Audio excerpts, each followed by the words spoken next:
社会大体推动联盟4日上午来到台南市议会拜访国民党台南市长候选人谢龙介，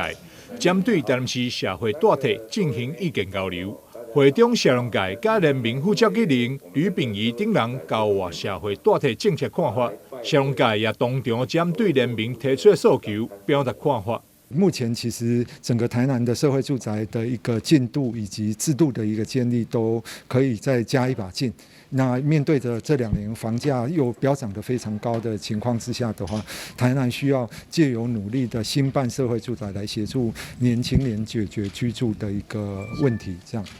那我们今天带了5大的诉求来，也就教于谢龙介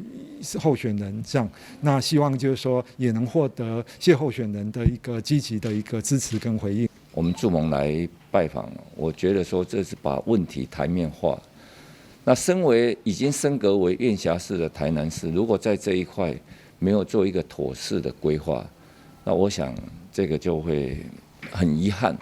那刚好在我的政见里面，对社会住宅呢，我们有预估。我想黄市长到现在有规划中，那包括未来要投入的，大概在1700户左右。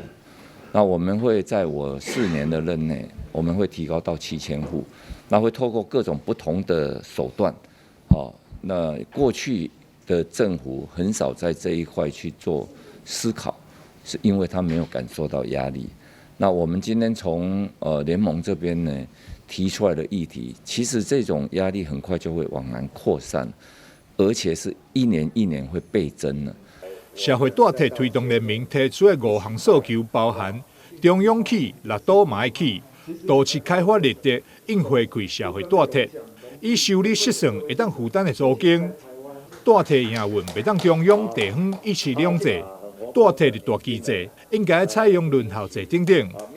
联盟毋望透过甲6都每一位市长候选人的名讳，会当将伊的建议纳入未来施政的参考。台南新闻张硕维采访报道。